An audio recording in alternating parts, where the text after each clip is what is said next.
गुरुदेव, मैं इसी विश्वविद्यालय में मास्टर्स ऑफ इंजीनियरिंग का छात्र हूँ। मेरा आपसे एक प्रश्न है कि आज के वर्तमान समय में छात्रों के पास बहुत सारे ऑप्शंस हैं कैरियर्स में करने के लिए, लेकिन उसके बावजूद भी हम देखते हैं कि हर छात्र अपने जीवन में कहीं ना कहीं कंफ्यूज है, तनाव में है, क्योंकि उनको समझ नहीं आ रहा कि हम क्या चुनें। जबकि हम हमारे पेरेंट्स को देखते हैं या फिर हम पुरानी पीढ़ियों को देखते हैं, कम ऑप्शंस होने के बावजूद भी वे अपने कैरियर में बहुत आगे तक चले जाते हैं और खुश रहते हैं। तो इसका हमारे लिए क्या उपाय हो सकता है और हम क्या कर सकते हैं? कृपया मार्गदर्शन करिए। देखिए, बहुत ही अहम प्रश्न आपने पूछा और मेरे विचार से इस विषय पर विषय चयन से पूर्व विचार करना चाहिए।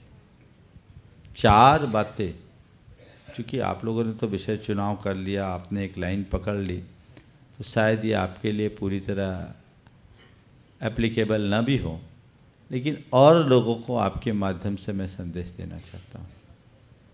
किस क्षेत्र में हमें जाना है, उसमें 4 बातों को आप ध्यान में रखो। सबसे पहले स्वयं की रुचि, मेरा इंटरेस्ट किस विषय में।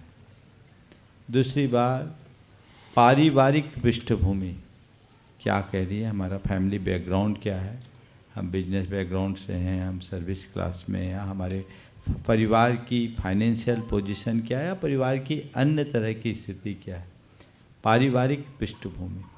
तीसरी बात, किसमें संभावना कितनी है, और चौथी बात, मेरी खुद की योग्यता क्या है। इन चारों बातों को ध्यान में रख करके चुनाव करो तो कभी भटकाव नहीं होगा। आजकल होता क्या है, मेरा दोस्त क्या कर रहा है वो मुझे करना है, या इस लाइन में बहुत स्कोप है तो मुझे इस लाइन में जाना है। फिर आगे बढ़ जाते हैं और फिर कोई अवसर नहीं मिलता तो फिर रोना रोते हैं। तो वो रोना ना रोना पड़े, इसलिए इन सब बातों को ध्यान में रखें। और मैं पुनः कहता हूँ, पढ़ाई करना बहुत बड़ा लक्ष्य है, लेकिन नौकरी के लिए पढ़ाई करना अच्छी बात नहीं है। हम लोग तो हमेशा कहते हैं, नौकरी देने के लिए मत पढ़ो, नौकरी देने लायक पढ़ो। नौकरी करने के लिए ना पढ़ो, नौकरी पाने के लिए ना पढ़ो, नौकरी देने लायक बनो।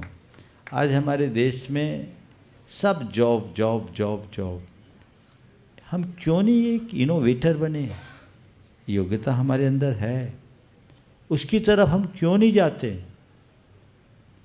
हम उधर बढ़ने की कोशिश करें, अपनी क्षमता का सही आकलन करें और स्टेप बाय स्टेप आगे बढ़ें।